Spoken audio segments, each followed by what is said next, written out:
सबसे पहले आपको बधाई देते हैं अनीस बाजवा साहब, बहुत बहुत शुक्रिया। आपने स्टार्टअप को इतना सपोर्ट दिया, थैंक यू, प्यार दिया है, तो आप इतना जानते हैं इसके बारे में, आप कुछ बता सकते हैं कि अपनी जो फिल्म इंडस्ट्री के लिए कोई स्पेशल एडवांटेज इस ऐप के थ्रू कुछ फायदा हो सकता है क्या? हम लोग का वीजा का जो प्रॉब्लम है जो सॉल्व हमारी कई फिल्मों की आज माइक रहने देता हूँ, और इसके पहले कई मरतबा हमारे शेड्यूल्स जो हैं वो आगे पीछे हुए हैं, बिकॉज अगर आपको 100 लोगों को 100 यूनिट के लोग हैं ले जाना है तो सम टाइम बहुत तकलीफ़ होती है और कुछ लोगों के वीज़े नहीं हो पाते, जो कि वो फिल्म के लिए हमारे वो जो टेक्नीशियंस होते हैं वो बहुत इंपॉर्टेंट होते हैं। तो आई एम श्योर कि फिल्म लाइन के लिए भी बहुत बहुत फ़ायदा होगा, बिकॉज ये जो वीज़ा बोर्ड के थ्रू अगर हो रहा है सब काम तो वो बहुत आसानी से होगा, बहुत जल्दी होगा, और उसके जो होने के चांसेस हैं वो बहुत ज़्यादा हैं। बिल्कुल सही बोला आपने, लेकिन ये वीज़ा जो ऐप है इससे आप कुछ बता सकते हैं कि जो वीज़ा कंसल्टेंट्स हैं वो कितना फायदा हो सकता है? उस बारे में सबसे ज़्यादा बता सकते हैं हमारे ठक्कर साहब, और उन्होंने पूरा बताया है काफ़ी लंबा चौड़ा। आप अगर ये एक संक्षेप में समझना चाहते हैं तो थोड़ा सा बता दीजिए क्या है। तो इसका मेरा जो सवाल था जो नहीं पता चला मुझे कि वो छोटे छोटे कंसल्टेंट जो ट्रैवल एजेंट्स हैं अपने ऑफिस स्पेस में बैठकर काम करते हैं, क्या वो लोग भी आपकी ऐप का इस्तेमाल कर सकते हैं? और क्या उनको ऐप के थ्रू ही होता है या कंप्यूटर के थ्रू होता है, और कोई किस तरीके से उनका मैसेजिंग आती है कि ये ऐप ये वीज़ा प्रोसेस हो गई, पास हो गई? इसके बारे में अगर आप कुछ थोड़ा सा एलाबोरेट कर सकते हैं। ये एक्चुअली जो आपने क्वेश्चन पूछा है ना वो बहुत ही बर्निंग इशू है एट द मोमेंट, कि जितने भी वीज़ा कंसल्टेंट है इसमें वीज़ा कंसल्टेंट के दो टाइप है, एक एजुकेशन कंसल्टेंट है और एक ट्रैवल कंसल्टेंट है। तो जितने कंसल्टेंट इस इंडस्ट्री के अंदर काम करते हैं तो उन लोगों को ये वीज़ा बोर्ड जो कंपनी है जो अपना डिजिटल प्लेटफॉर्म है वो पूरा वीज़ा असिस्टेंस के अंदर हेल्प करते हैं, रैपिड एसओपी के अंदर हेल्प करते हैं। हमारा आर्टिफिशियल इंटेलिजेंस टेक्नोलॉजी है जिनके थ्रू उन लोगों का एसओपी कुछ ही मिनट के अंदर बन जाता है। हमारा पूरा एक जो वीज़ा कंसल्टेंट का कम्युनिटी का वॉल है जहाँ पे वो लोग आके अपना जो प्रमोशन है वो कर सकते हैं, डे टू डे प्रमोशन कर सकते हैं फ्लायर्स के साथ। उसके बाद उनका अगर कोई इवेंट है तो आज मैं पंजाब में कंसल्टेंट हूँ लेकिन गुजरात में कौन सा इवेंट चल रहा है मुझे नहीं मालूम है, तो वो अगर वीज़ा बोर्ड के प्लेटफॉर्म पे आके उनका इवेंट अगर वहाँ पे रजिस्टर्ड करते हैं तो गुजरात के भी कंसल्टेंटों के पास से उनको रिस्पांस मिलेगा। तो जैसे आपने बोला कि एजुकेशन कंसल्टेंट है और जो ट्रैवल कंसल्टेंट है सभी कंसल्टेंटों को इन वीज़ा बोर्ड से फायदा होगा।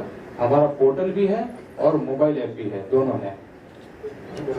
इसमें जो डेटा कैप्चर किया जाता है वो डेटा एक कॉन्फिडेंशियल डेटा होता है, उसको अगर कहीं से मिसयूज हो जाएगा तो उसको सिक्योर करने के लिए आपने क्या स्टेप्स ले रखे हैं हमारी किसी गलत हाथ में नहीं आ जाए?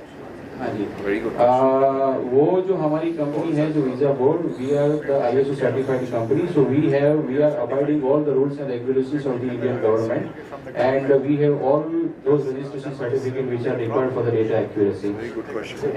And what are the business visas and travel visa, the tourist visa? There are different types of visas. So how does AI use their intelligence to make it easier for the people to apply the visa in the right sector? उसके बारे में कुछ अगर आप right, अभी जो visa के लिए जो लोग अप्लाई करते हैं जैसे स्टूडेंट वीज़ा होता है, विजिटर वीज़ा होता है, then there is a super visa, then there is scan plus visa, then there is student dependent visa, then there is dependent visa.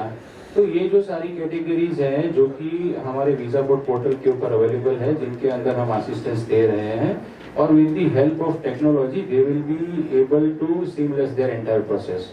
Great. Mister Gopalani, एक आपके लिए क्वेश्चन थे, ये वीजा बोर्ड के ऐप से नहीं इसकी जरूरत है, रेवेन्यू कैसे बढ़ सकती है ट्रैवल एजेंट की? उनके लिए क्या बेनिफिट्स आ सकते हैं? उनका कुछ बेनिफिट्स, क्या क्या बेनिफिट्स हो सकते हैं? It's a very good question. First of all, actually, see, I have expressed my very good thanks for you people. कि आप लोग सब यहाँ आज इस इवेंट को जो है आप इकट्ठे हुए हैं और जो खास करके जो इस वक्त इंडस्ट्री का वीज़ा कंसल्टेंट का जो बर्निंग इश्यूज है जिसके ऊपर हम बात कर रहे हैं, तो रेवेन्यू सबसे बड़ा एक इशू रहता है। कोई भी आदमी जो है वो पैसा कमाने के लिए काम करता है। तो हमारा जो मेरा खुद का 30 साल का एक्सपीरियंस है इस इंडस्ट्री का, और इंडस्ट्री जो है अभी ड्रास्टिकली चेंज हो चुकी है। आप जब देखेंगे, मैं आपको एक एग्जांपल देता हूँ, जब आपने शुरुआत में मोबाइल देखा था तो मोटरोला का इतना बड़ा मोबाइल आता था, अभी जाके आप देखेंगे तो मोबाइल हाथ में आ गया है। तो वो चीज़ जो है हर इंडस्ट्री में हुई है, जो चेंजेस हुई है टेक्निकली हर इंडस्ट्री में हुई है। तो इस इंडस्ट्री का जो बर्निंग इशू था, आज मैं देखता हूँ इंडिया के अंदर इतने सारे कंसल्टेंट हैं, एवरी नुक एंड कॉर्नर हर आदमी बैठा हुआ है, उसके पास नॉलेज है या नहीं अलग बात है, इंडस्ट्री का नॉलेज है कि नहीं, लेकिन वो दुकान खोल के बैठा है। तो दुकान खोल के बैठा है तो वो 2 आदमी रखेगा, कहीं ना कहीं उसको तो दिखाना तो है ना, 2 आदमी लेके बैठेगा, वो आएगा। तो होता क्या है कि मान लो कि कोई केस आया, अब उसे वो केस के बारे में मालूम नहीं है तो टाइम लग जाता है, उसकी वजह से उसका जो नाम है वो खराब होता है। हमने क्या सोचा कि इकोनॉमी तो कंटिन्यू करनी है, तो हमने हर आदमी का सॉल्यूशन ऐसा किया कि हमने कम्युनिटी प्लेटफॉर्म बनाया। उस पर जो हमारा वीज़ा बोर्ड है उस पर हमने कम्युनिटी प्लेटफॉर्म बनाया है, जिसका रजिस्ट्रेशन टोटल फ्री है, 1 रुपया भी हम रजिस्ट्रेशन का नहीं लेते हैं। अभी मान लो कि एक आदमी यूके के लिए वो अपना जो है एडमिशन का कर रहा है या ट्रेवल का कर रहा है, दूसरा आदमी जो है वो जर्मन के लिए कर रहा है। अब यूके वाले को जर्मन का मालूम नहीं है कि क्या करना है, तो कम्युनिटी में जब वो अपने फ्लायर्स डालते हैं कि मैं यूके का करता हूँ, मैं जर्मन का करता हूँ, इस तरह से उनको एक तो एक्सपोजर मिल गया रेवेन्यू का। आदमी जो जर्मन का करता है यूके भी कर सकता है, ऑस्ट्रेलिया भी कर सकता है, कनाडा भी कर सकता है। तो जो रेवेन्यू के जो उसको जो ऑप्शंस थे वो हमने बड़ा कर दिया। दूसरा कि एक आदमी अगर समझो जो कॉस्ट होती है, आज किसी के पास 2 एप्लीकेशन है तो उतने आदमी लगेगा, कल को के 10 एप्लीकेशन आ गई तो आदमी को बढ़ाना है, फिर 0 आई तो उसका जो कॉस्ट है, देखो cost saving is also revenue generation. हमने उसकी कॉस्ट है ना बिल्कुल 0 कर दिया। उसे करना क्या है, उसका जो भी कुछ आया सीधा ऑनलाइन प्लेटफॉर्म पे डाल देना है, और आर्टिफिशियल इंटेलिजेंस जो हमारी अल्स्टर अभी जो है टेक्नोलॉजी, उससे उसको जो अभी सर ने बताया कि महीनों के काम जो है वो घंटों में हो जाते हैं। अब जो महीने की कॉस्ट है वो आपको घंटों में से आपका रिजल्ट मिल गया, तो आप फोकस किस पे करेंगे, बिजनेस पे करेंगे। तो दैट वे आज अगर आप 2 क्लाइंट को सर्विस दे सकते हैं तो हमारे इस प्लेटफॉर्म से आप 10 लोगों को दे सकते हैं, 100 लोगों को दे सकते हैं। तो जो आपकी इनकम 2 लोगों की है, it will convert into 100 people. So that is the way of generating and enhancing the revenue. Thank you very much. देखिए, मैं यहाँ हूँ तो सबसे पहले शुरुआत में अपने घर से करूँगा। जो भी मेरी नेक्स्ट शेड्यूल शूटिंग अगर बाहर होगी तो सबसे पहले मैं उन्हें ये कहने वाला हूँ कि भाई यहाँ से देखिए आप, और जब उन्हें मालूम पड़ेगा कि ये काम जो इतना मुश्किल था और इतनी आसानी से होता है, तो आई एम श्योर कि ये धीरे धीरे बात फैलेगी। एंड कोई भी जल्दी नहीं है हमें, इसलिए कि बहुत सोच कर, बहुत समझ कर, बहुत मेहनत करके यहाँ तक ये कंपनी पहुँची है। तो इसके आगे भी जो है बहुत सोच के समझ कर बहुत इसका अच्छा फ्यूचर करना है। तो वो मुझे लगता है कि अगर हम ठीक से काम करें तो अपने आप ही हो जाएगा। हम ही है ग्लोबलाइजेशन, हम इनके विज़न से ही आगे आए हैं। हमारे जो प्रणव भाई हैं, सबसे पहले इन्होंने ये विज़न देखा था कि इस इंडस्ट्री को हमें ग्लोबलाइजेशन करना है। अभी हमने इंडिया लेवल से शुरू किया है। देखो, जब ग्लोबलाइजेशन की बात करते हैं तो वहाँ पर रेवेन्यू के बहुत इशू आते हैं, क्योंकि वो पेमेंट डॉलर में आएगी, तो फॉरेन रेगुलेशंस होते हैं, उसको हमें ओवरकम करना पड़ेगा। कल को ऐसा नहीं कि हम इंडस्ट्री चलाते जा गए और कहीं और जगह पे चले जा गए, वो हमें नहीं करना है। तो हम हर चीज़ के लिए, जैसे अभी फॉरेक्स का जो है उसके लिए हमारे कंसल्टेंट हैं, हम उनके साथ बात करते हैं कि उसको कैसे सॉल्व करें। तो हर मैटर पे हम काम कर रहे हैं, और हमें पूरा यकीन है कि आने वाले कुछ दिनों में, मतलब मैं समझता हूँ 1 आध साल जो है ये हमें लगेगा, लेकिन we are going to be a globalization. ये हमारा पूरा विजन क्लियर है। सब्सिडाइज्ड प्राइस में अगर मिले तो ही उन लोगों को बेनिफिट होगा। तो जैसे अगर आप आए, अगर देखा होगा हमारा टेस्टिमोनियल, तो इतने सारे कंसल्टेंट हैं जो जिन लोगों ने वीजा बोर्ड का पोर्टल लिया है और कुछ कर ही नहीं रहे, बस वो केस ले रहे और डाल रहे उसके अंदर। तो this is very cost effective.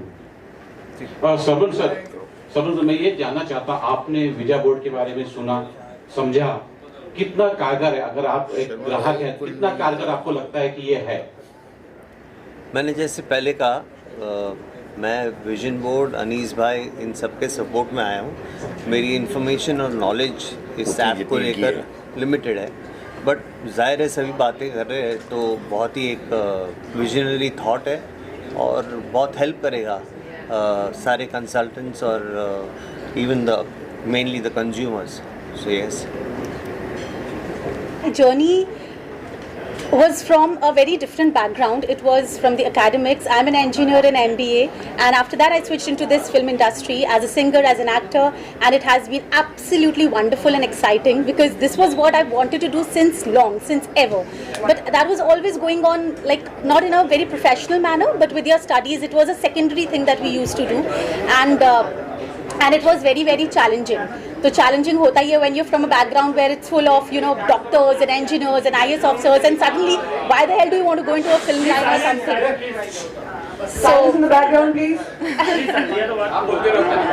So all of a sudden, why do you really want to switch into this industry? It's okay to keep it as a hobby and all of that, but then so a point comes and there's a time where you really go do for yourself, and and here I am, and Wonderful. it's very relevant That's again. inspiring story. A huge round of applause for her. Thank you so much. Wonderful. I'm Rupika Grover, and my journey has been probably an inspiration to all the women of my age. I have been a qualified lawyer, but I chose not to practice and concentrate on raising my children and looking after my family. But once I reached 50 and my kids were grown up, and I realized that they actually didn't need me to hold their hand and move forward. And that left me with a big void and not knowing what to do, and how much of parting can you do, how much of people can you meet. It becomes very stagnated after a time. So that was the time I decided to enter the film industry. It wasn't that tough, to be very honest, because probably it was not expected that a lady of 50 years is entering, but still I got good jobs, I got good roles, I have been blessed. And 5 years down the lane, that is when I was 55, I again got a little bored and wanted to push myself out of my comfort zone.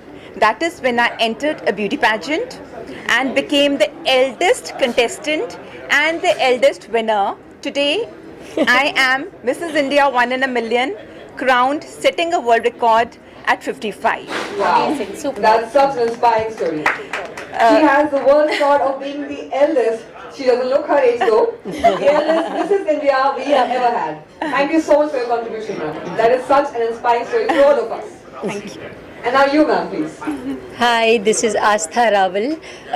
It's really good to know that she's someone who's the eldest Miss India. So the same, not same, but a journey from the opposite side I have. It's I've completed my study. I won in November 23 Miss Continental, and I was the only one who represented India in internationally. So I was the youngest one. I was the youngest one to achieve, and first Indian to achieve this crown. Now I'm working for my movies, and the main thing what I am doing for the society, it's I am telling people to take care of mental health, which is very important. People are taking care, going gym, doing so many things, but yes, they are not taking care of their mental health, which is really very important.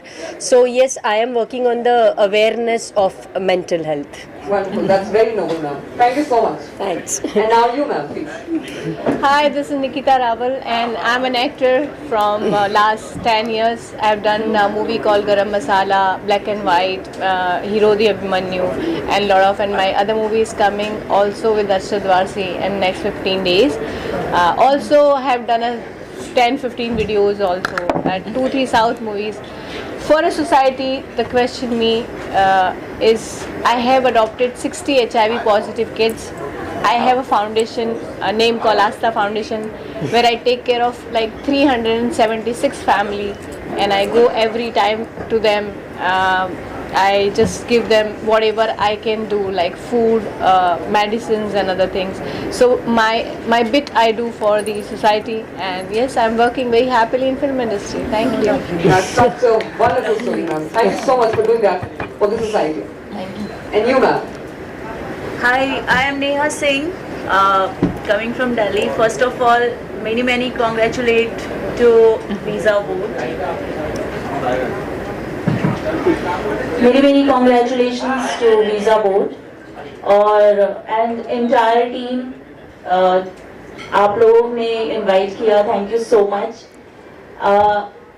मैं ज़्यादा नहीं कहूँगी, but yes, I am woman entrepreneur.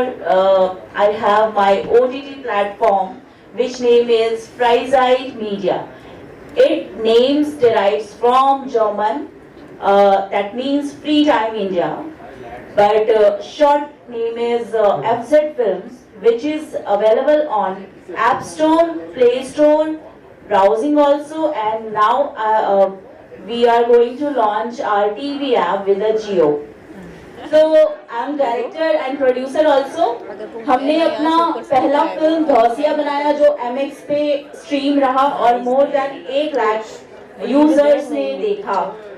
That is on Vikas Dubey criminal gangster film. तो इसके बाद मैंने और भी प्रोजेक्ट अपना प्रोड्यूस किए. साथ ही साथ अभी हमारा बियॉन्ड द बाउंड्रीज के नाम से एक वीडियो पॉडकास्ट चल रहा है जो Spotify, Saavn Jio app, Google podcast, Amazon music, गाना.com और बहुत सारे ब्रॉडकास्टिंग चैनल पे स्ट्रीम हो रहा है. Thank you so much. Thank you so much. Thank you All you women lifting women, guys. Yes. Hi everyone. Thank you very much first of all to entire media who guys are standing here from ours and taking our interviews, and it's an honor to each and everyone who guys are sitting with me. Thank you very much. It's an honor for me as well. And my name is Ruchita Sharma. I just started my podcast 6 months before. This is Rush with Ruch. What I do in that, I do the courses, I do the glittery things, and I do the lifestyle and the struggle of every actor, every artist who are giving a wonderful time to this industry, to grow this industry. So yeah, this is the main reason of starting this Rush with Ruch. So yes, I'll try my best, and I want to say one thing. I started my journey as a teacher. I was a history teacher. How a history teacher becoming a actor, an anchor, a singer. So I want to say one thing. जो सपने देखते हो उसके पीछे लग जाओ, सपने जरूर पूरे होते हैं. Thank you very much. बोलना चाहेंगे वीजा बोर्ड के लिए और किस तरह की शुभकामना होगी और इससे किस तरह आप जुड़ने वाले हैं? बहुत अच्छा लग रहा है क्योंकि वीज़ा के लिए बहुत सारे लोग जो है फॉरेन कंट्रीज में जा नहीं सकते हैं, क्योंकि उनको वीज़ा मिलने में बहुत टाइम लग जाता है. और ये इतना अच्छा एक वीज़ा बोर्ड जो स्टार्ट होने वाला है, जिसके लिए अभी बहुत सारे लोग जो सपना देखते हैं पर जा नहीं सकते हैं. बहुत सारे लोगों के पास पैसे पर जा नहीं सकते हैं. तो I think this is the one of the best thing they have started.